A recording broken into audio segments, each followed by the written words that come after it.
ओम शांति। 8 अगस्त 2025। आज की अनमोल मधुर महावाक्य। मीठे बच्चे, सदा इसी खुशी में रहो कि हमने 84 का चक्र पूरा किया। अब जाते हैं अपने घर। बाकी थोड़े दिन यह कर्म भोग है।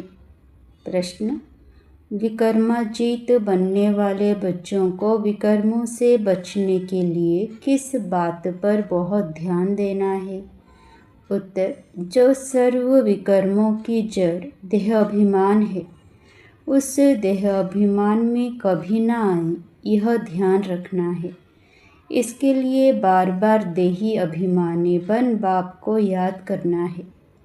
अच्छे और बुरे का फल जरूर मिलता है। अंत में विवेक खाता है, लेकिन इस जन्म के पापों के बोझ को हल्का करने के लिए बाप को सच सच सुनाना है। ओम शांति। बड़े ते बड़ी मंजिल है याद की। बहुतों को सिर्फ सुनने का शौक रहता है। ज्ञान को समझना तो बहुत सहज है। 84 के चक्र को समझना है। स्वदर्शन चक्रधारी बनना है। जास्ती कुछ नहीं है। तुम बच्चे समझते हो हम सब स्वदर्शन चक्रधारी हैं। स्वदर्शन चक्र से कोई का गला नहीं काटते हैं, जैसे श्री कृष्ण के लिए दिखाया है। अब यह लक्ष्मी नारायण विष्णु के 2 रूप हैं। क्या उनको स्वदर्शन चक्र हैं? फिर श्री कृष्ण को चक्र क्यों दिखाते हैं? एक मैगजीन निकालते हैं जिसमें श्री कृष्ण के ऐसे बहुत चित्र दिखाते हैं। बाप तो आकर्त में राजयोग सिखाते हैं, ना कि चक्र से असुरों का घात करते हैं। असुर उनको कहा जाता जिनका आसुरी स्वभाव है। बाकी मनुष्य तो मनुष्य है ना। ऐसे नहीं सुदर्शन चक्र से बैठ सबको मारते हैं। भक्ति मार्ग में क्या क्या चित्र बैठ बनाए हैं। रात दिन का फर्क है। तुम बच्चों को इस सृष्टि चक्र और सारे ड्रामा को जानना है, क्योंकि सब एक्टर्स हैं। वह हद के एक्टर्स तो ड्रामा को जानते हैं। यह है बेहद का ड्रामा। इसमें डिटेल में नहीं समझ सकेंगे।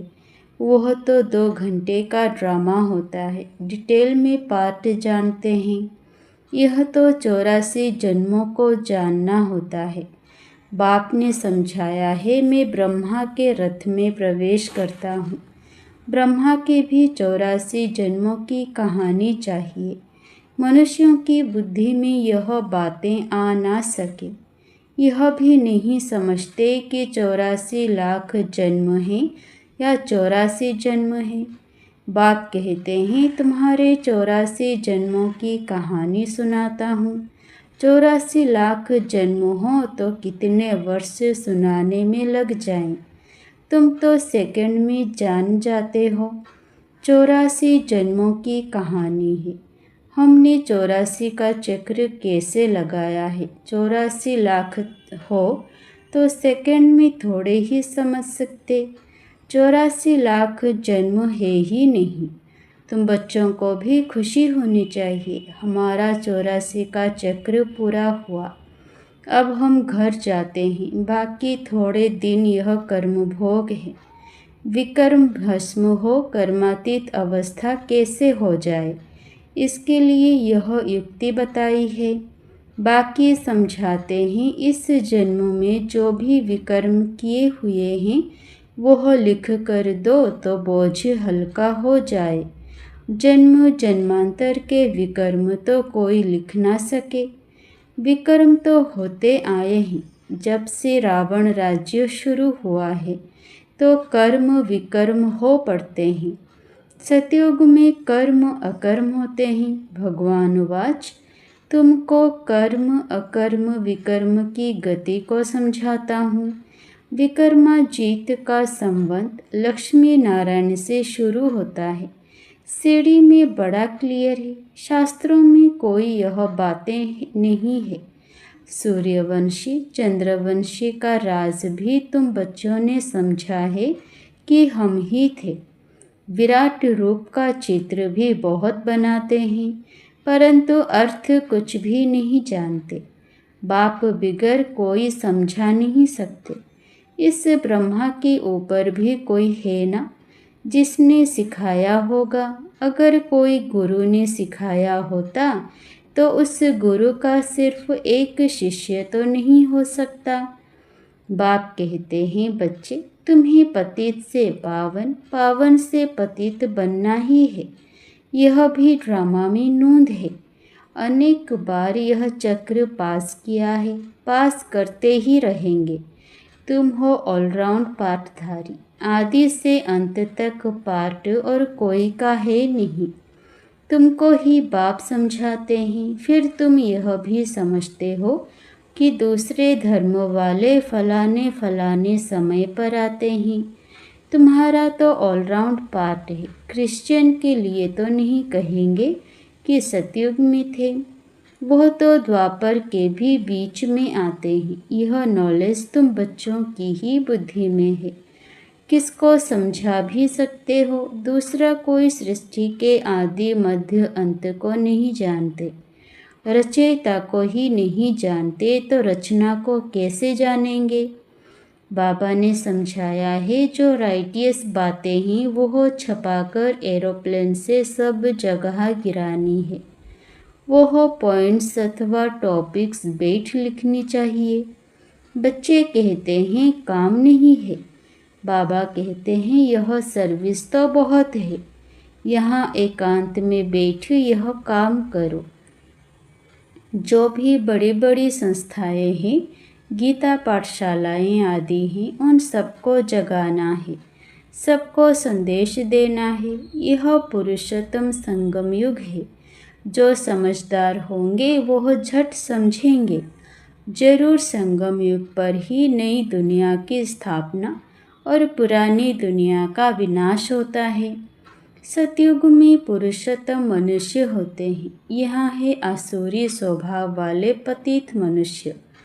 यह भी बाबा ने समझाया है।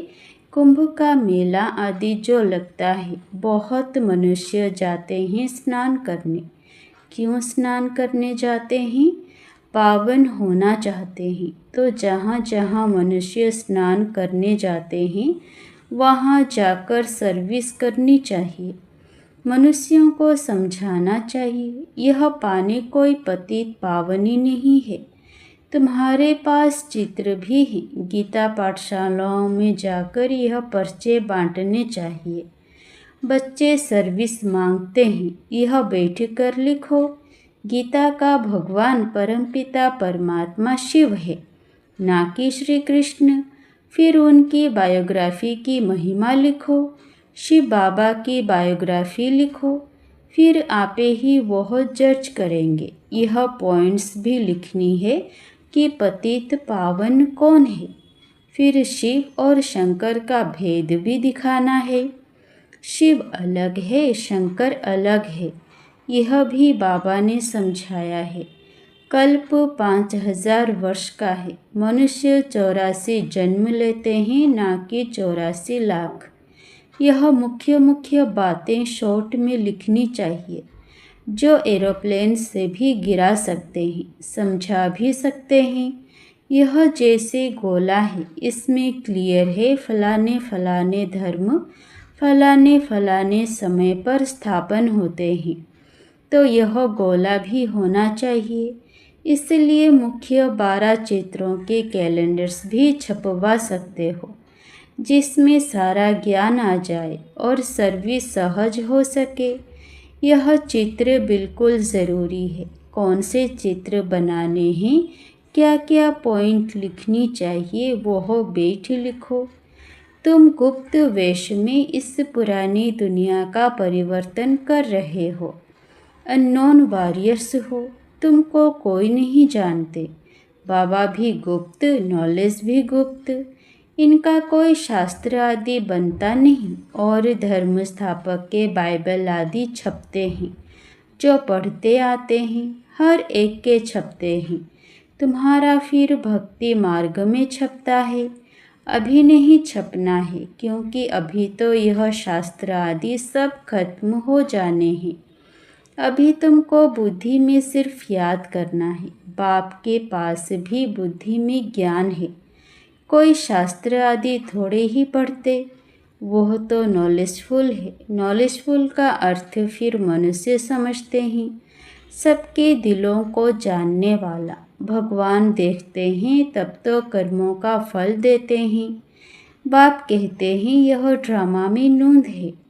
ड्रामा में जो विकर्म करते हैं तो उनकी सज़ा होती जाती है। अच्छे व बुरे कर्मों का फल मिलता है, उसकी लिखत तो कोई है नहीं। मनुष्य समझ सकते हैं ज़रूर कर्मों का फल दूसरे जन्म में मिलता है। अंत घड़ी विवेक फिर बहुत खाता है। हमने यह पाप किए हैं, सब याद आता है। जैसा कर्म वैसा जन्म मिलेगा।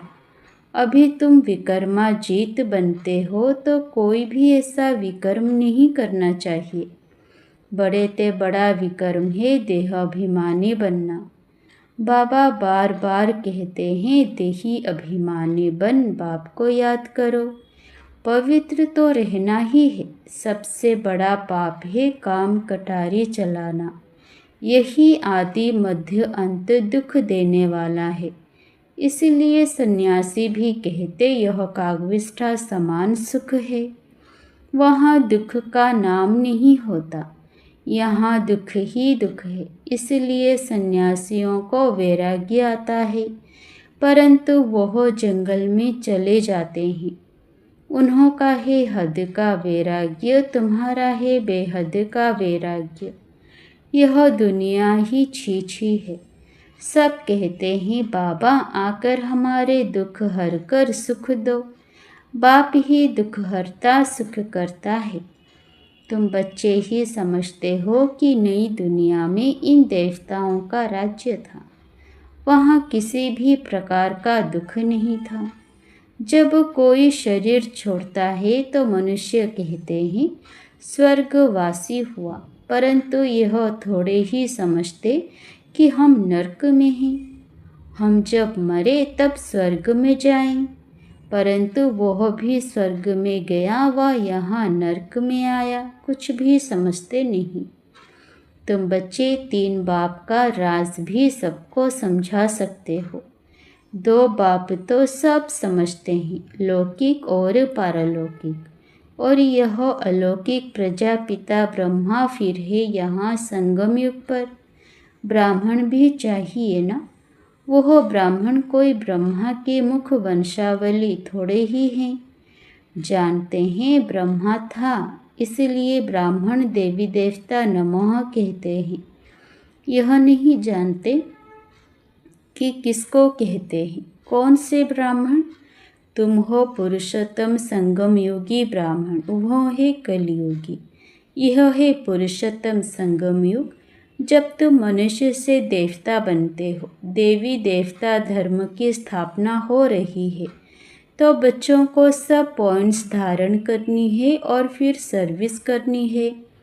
पूजा करने व श्राद्ध खाने पर ब्राह्मण लोग आते हैं, उनसे भी तुम चिटचैट कर सकते हो, तुमको सच्चा ब्राह्मण बना सकते हैं।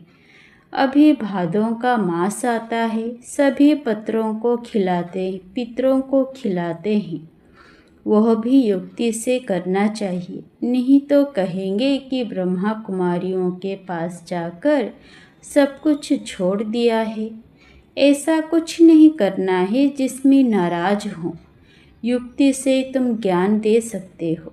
ज़रूर ब्राह्मण लोग आएंगे, तब तो ज्ञान देंगे ना। इस मास में तुम ब्राह्मणों की बहुत सर्विस कर सकते हो। तुम ब्राह्मण तो प्रजापिता ब्रह्मा की औलाद हो। बताओ ब्राह्मण धर्म किसने स्थापन किया?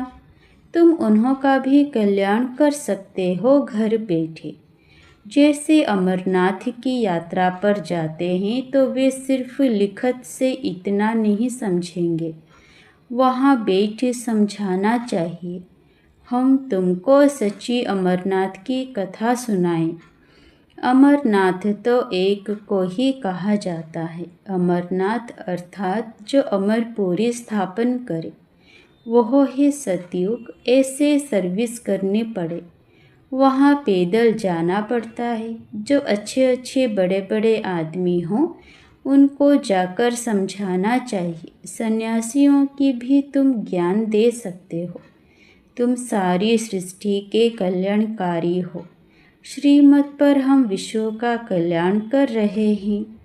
बुद्धि में यह नशा रहना चाहिए। अच्छा, मीठे मीठे सिकिलधे बच्चों प्रति माता पिता बाप दादा का याद प्यार और गुड मॉर्निंग। रूहानी बाप की रूहानी बच्चों को नमस्ते। धारणा के लिए मुख्य सार। पहला, जब एकांत व फुर्सत मिलती है तो ज्ञान की अच्छी अच्छी पॉइंट्स पर विचार सागर मंथन कर लिखना है। सबको संदेश पहुंचाने व सबका कल्याण करने की युक्ति रचनी है। दूसरा, विकर्मों से बचने के लिए देही अभिमानी बन बाप को याद करना है।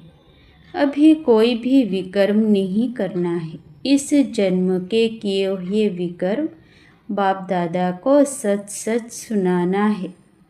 वरदान, अटल भावी को जानते हुए भी श्रेष्ठ कार्य को प्रत्यक्ष रूप देने वाले सदा समर्थ भव।